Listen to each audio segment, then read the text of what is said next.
We are live from Chicago and Vancouver, and joining me today is Dr. Bob Weil, known as Dr. Bob, who is a respected sports podiatrist and radio host of The Sports Doctor.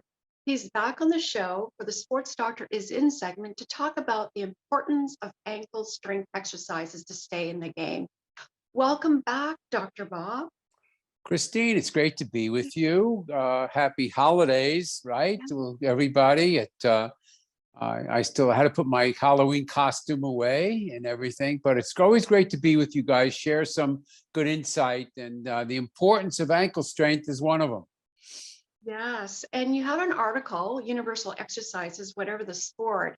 What an interesting article and, wealth of information. So why do you think we think of exercising our upper body or lower body, but we tend, generally speaking, to forget to do our ankles. And why is that? It's an interesting, sometimes we used to feel in podiatry that the feet were out of sight, out of mind.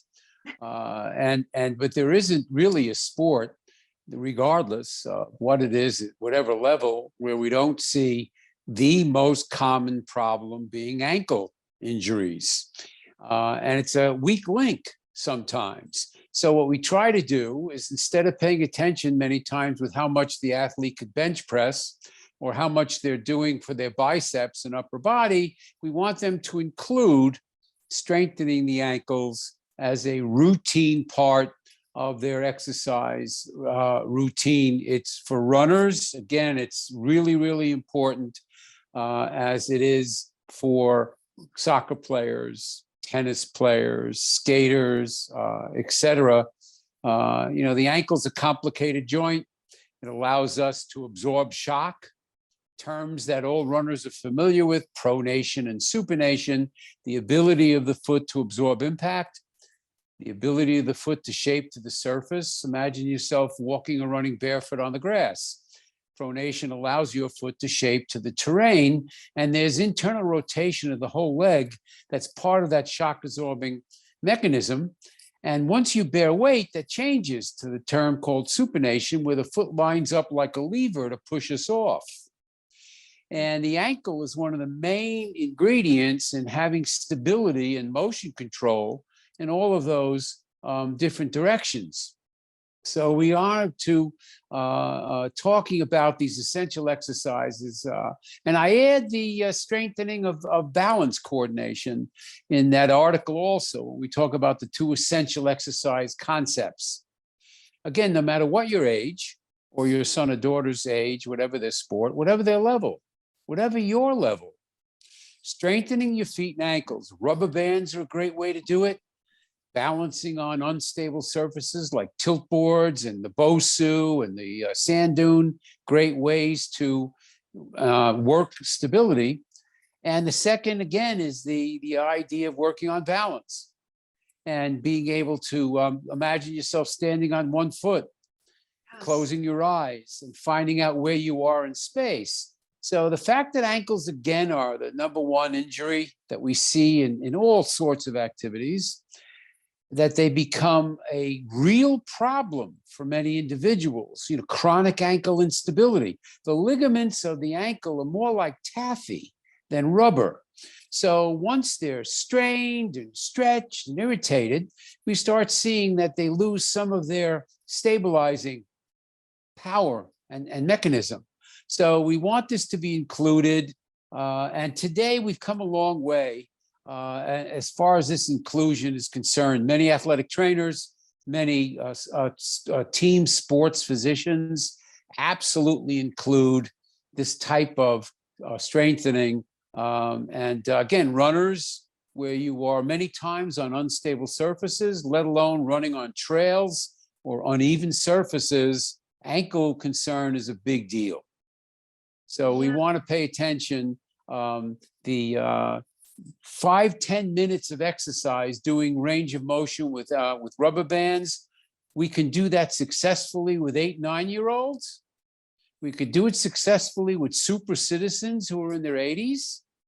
And we could do it successfully with the best athletes in British Columbia, where we're dealing with, again, the importance of the fact we want to prevent problems.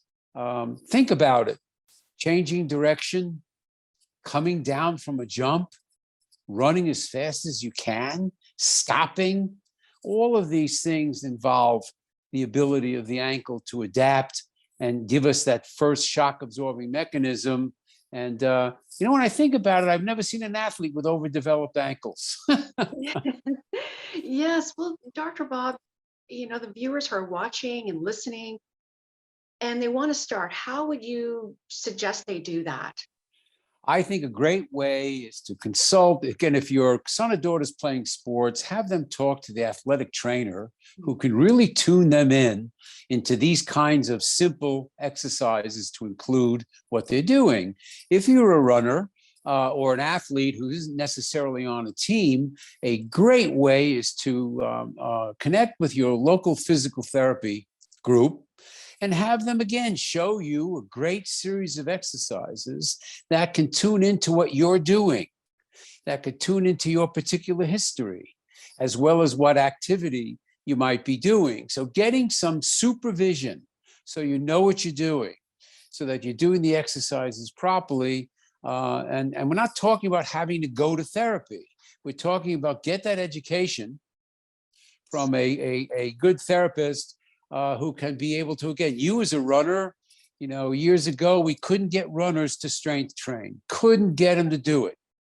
All you wanted to do was run more miles. Yeah. All the tennis player wanted to do was play more tennis, or the pitcher wanted to throw more pitches. Now we've really come to the understanding that strength training for your whole body is so important, included into what you're doing to try to do things that, the two things we talk about on your show all the time that everybody cares about. Can I prevent injuries and problems? And can I enhance performance? We're indicated. Can Christine shave some time off her 5K or her marathon time or some of these competitive races? Sometimes is definitely what one of the goals are. Preventing problems for our super seniors, fall prevention, such a big area. And again, ankle strengthening, paying attention to these areas is something that we want to do. We tell people all the time, start easy. You don't have to overdo it. But if you have some tilt boards or you have the BOSU or something like the mini trampoline is something we've used for 1 million years, standing on the trampoline and balancing, moving to different areas, playing catch with your son or daughter, all the great ways. But, we want you to be strong upper body and strong core, but we don't want you to leave out those feet and ankles. It's a major addition. And I've been talking about it for 1 million years, and we're making some definite progress in the realization. Shows like yours, again, you want to run with it. You want to run with it with strong ankles. Yes, well said, Dr. Bob. And people want to reach out to you. Where can they go? Best place to go is the website, sportsdoctorradio.com. If they go over to radio shows, they can go back years. They could listen to you on a half a dozen shows, past few years. Other great guests, international guests, national guests. We have thousands of followers on Twitter and LinkedIn. I can't tell you how many guests I get from those platforms, but we have great sports medicine, fitness and wellness information at Sports Doc, DOC Radio. But the website's a great place to go. My show, The Sports Doctor, live on bbsradio.com every Wednesday, 3 to 4 p.m. Central Standard Time, which is 2 hours behind you guys. Yes. And ahead of you guys. yes. But also check you out on your social media because you always have something going on. Halloween costumes, you said earlier. Right. Don't tell anybody that Superman uniform moving around. It's always great with the kids. It's amazing how popular these articles are. And we need a lot of positive influence. And before we go, I want to congratulate you on interacting with my good friend, Dr. Denise McDermott, and her great shows with Dr. Denise. So I look forward to hearing you guys and your collaborations. Thank you, Dr. Bob. Can't wait for next month. Great to see you, Christine. Too. Thanks, everybody.